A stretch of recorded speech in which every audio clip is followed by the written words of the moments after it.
అయితే ఈ మధ్య కాలంలో ఒక ఇన్సిడెంట్ దేశ ప్రధాని దృష్టికి ఆయన నిందించే సందర్భం కూడా జరిగింది. ప్రజాస్వామ్యం మోడీ గారిని ఎంచుకున్నది. అక్కడ Okay. మోడీ గారు ఎన్ని సంవత్సరాలు ఆ కుర్చీలో ఉంటారనేది మనకు తెలియదు. అవును. ఆ తర్వాత ఇలాంటిది జరిగిన ఈ దేశ సార్వభౌమత్వాన్ని కోల్చే ఆలోచన ఉన్న ఏ శక్తి నెగ్గకూడదని మొత్తం అందరూ మా మార్గంలో నడవాలి, మాదే కరెక్ట్.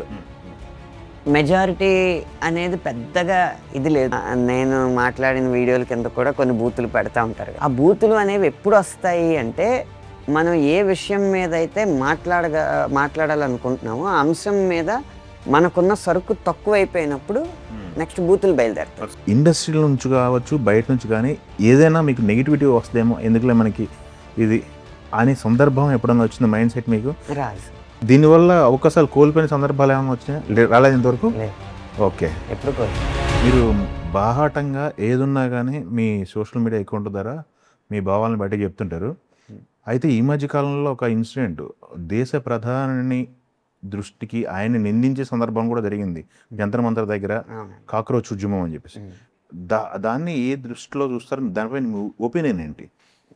అంటే ఒకటి, అది ఈ 2026లో జరగడం వల్ల ఏమైందంటే నాకు 17-18 గంటలు పనిచేసి రావడం వల్ల ఎక్కువ కేటాయించలేకపోయాను ఆ సమస్య మీద. ఓకే. కానీ స్థూలంగా అయితే గమనించాను. ఐడియా ఉంటుంది కదా. స్థూలంగా అయితే గమనించాను, సూక్ష్మ పరిశీలన చేయలేదు. ఆ గమనించిన మేరకు స్పందిస్తాను. స్వాతంత్రం వచ్చినప్పటి నుంచి కూడా మన దేశంలో ప్రజాస్వామ్యం అనేది అంతగా నచ్చని కొన్ని విద్యాధిక శక్తులు ఉన్నాయండి. అంటే మేము మేధావులు అని అనుకుని మొత్తం అందరూ మా మార్గంలో నడవాలి, మాదే కరెక్ట్, మెజారిటీ అనేది పెద్దగా ఇది లేదు అన్నది వేరే వేరే వేరే రూపంలో వచ్చినాయి, కానీ ఎప్పుడూ సక్సెస్ అవ్వలేదు, ఎప్పుడూ విజయవంతం అవ్వలేదు. అలా వచ్చిన ఆఖరి వ్యవస్థ ఆమ్ ఆద్మీ పార్టీ. అది కూడా పాలపొంగులాగా వచ్చి మళ్ళీ చల్లారిపోవడంతో ఆ వర్గానికి ఇంకొక వేదిక కావాల్సి వచ్చింది. ఓకే. దానికి అలా పుట్టిందే కాక్రోచ్ జనతా పార్టీ అన్నమాట. ఓకే. నేను స్థూలంగా గమనిస్తే నాకు అనిపించింది అదే విద్యాధిక గర్వం ఒకటి ఉంటుంది కదా. మేము ఇంగ్లీష్ ఇరగా మాట్లాడుతాం, ప్రపంచ జ్ఞానం ఉంది, భారతీయుల్లో మేము పై రకం, మాది క్రీము, మిగతా వాళ్ళంతా అదేంటే కాఫీలో ఫిల్టర్ వడబోస్తే మిగులుతుంది కదా, తొరకల్లాంటి వాళ్ళు. ఇలాంటి ఒక గర్వం ఉంటుంది చూడండి, వాళ్ళ భావజాలాల నుంచి పుట్టుకొచ్చేవన్నమాట ఈ వ్యవస్థలన్నీ. ఓకే. వాళ్ళకున్న ఇంగ్లీషు కమ్యూనికేషన్స్ ద్వారా అంతర్జాతీయంగా భారతదేశాన్ని తొక్కాలి అనుకున్న వాళ్ళని ఎక్కువ ఆశ్రయిస్తూ ఉంటారు.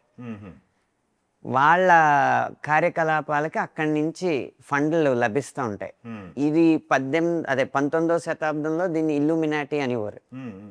ఆ ఇల్లుమినాటి మారి ఇప్పుడు కొన్ని వ్యవస్థలుగా వచ్చిందనమాట. ఎక్కడైనా అది నేపాల్, బంగ్లాదేశ్ లాంటి చోట వాళ్ళ ఆటలు చెల్లినాయి. వాళ్ళు ఫండింగ్ చేస్తే వీళ్ళు రెచ్చిపోవడం, ప్రభుత్వాల మీద విరుచుకుపడడం. అది భారతదేశం లాంటి ఉక్కు సంకల్పం ఉన్న వ్యవస్థని అవి కదలించలేకపోతున్నాయి అన్నమాట. సో అందుకు ఏం చేయలేక బూతులు తిట్టించడం. కానీ ఎంత హుందాగా స్పందించారు ప్రధానమంత్రి, నేను వారిని క్షమిస్తున్నాను.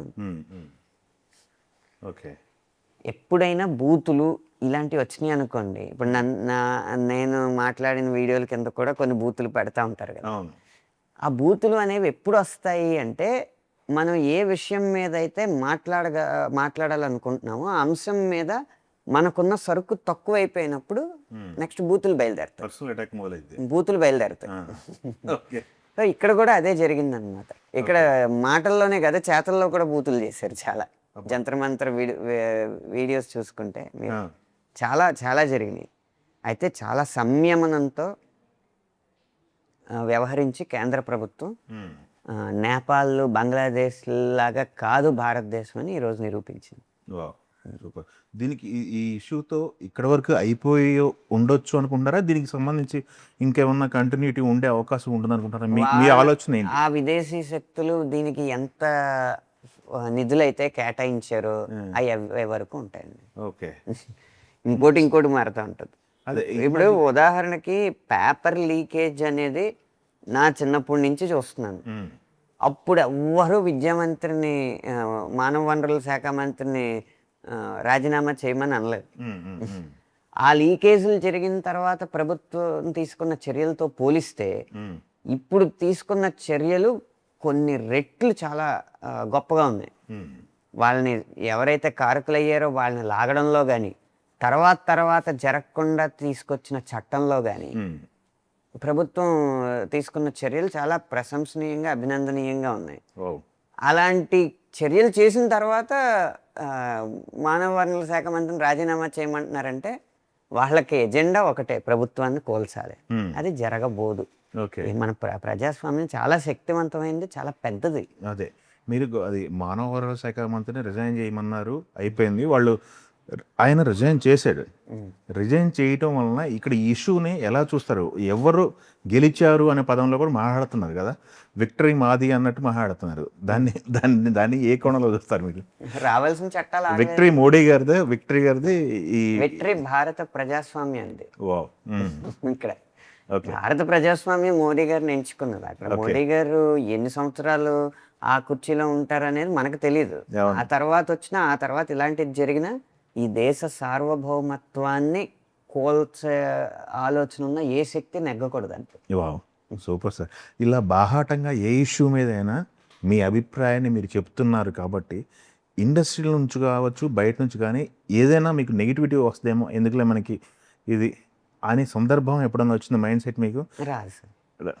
ఎందుకంటే పూర్తి స్పష్టత. మన వృత్తి కొనసాగుతుందంటే మనం 4 హిట్ పాటలు రాయడం వల్ల, 4 పాటలు జనాలు పాడుకోవడం వల్ల. ఇక్కడ మన స్పందన ఎలా ఉందన్న దాన్ని బట్టి మన వృత్తి ఉండదండి. మన రికార్డ్స్ని బట్టే మన వృత్తి ఉంటుంది. నేను చాలా మంచిగా సున్నితంగా మాట్లాడుతున్నా, నాకు హిట్ పాటలు లేవనుకోండి, జాలిపడి ఎవ్వరూ పాటలు ఇవ్వరు. నేను కరుకుగా మాట్లాడినా నాకు హిట్ పాటలు ఉన్నాయనుకోండి, అలాంటి హిట్ పాట కావాల్సినప్పుడు అవకాశాలు ఇస్తూ ఉంటాను. ఆ చిన్న స్పష్టత ఉంటే మన మాటల్లో ఏమి ఫిల్టర్స్ ఉండవు. సూపర్ అండి. దీనివల్ల అవకాశాలు కోల్పోయిన సందర్భాలు ఏమైనా వచ్చినాయా? రాలేదు ఇంతవరకు? ఓకే, ఎప్పుడు కోల్పోలేదు. సూపర్ అండి. అయితే ఇంకొకటి, మన బయట వాళ్ళని విమర్శించడం వేరు, లేకపోతే అభిప్రాయం చెప్పడం వేరు, ఏదైనా ఓకే. కానీ ఇండస్ట్రీ వైపు కూడా ఒక్కొక్కసారి అనంత్ శ్రీరామ్ గారు మాటలు తగులుతున్న ఇండస్ట్రీ వైపు కూడా తగిలిన సందర్భాల్లో ఏమైనా నష్టపోయారా, లాస్ అవుతారా అనేది ఒకటి ఉంది. ఏం నష్టపోదు. ఇండస్ట్రీ 2025లో కదా నేను మాట్లాడింది. 2026లో మంచి కెరీర్ ఉంది. ఓకే సూపర్ అండి. మీ క్లారిటీకి సూపర్, మీ క్లారిటీ అయితే. థ్యాంక్ యూ వెరీ మచ్ అండి, మాకు అవకాశం ఇచ్చినందుకు. మళ్ళొకసారి కూర్చుందాం మనం. మిగిలిన సినిమాల్ని విజయవంతం చేసినట్టే శ్రీశ్రీని కూడా ఆదరిస్తారని మనస్ఫూర్తిగా కోరుకుంటున్నాను. థ్యాంక్ యూ అండి, all the best. Thanks. Telugu one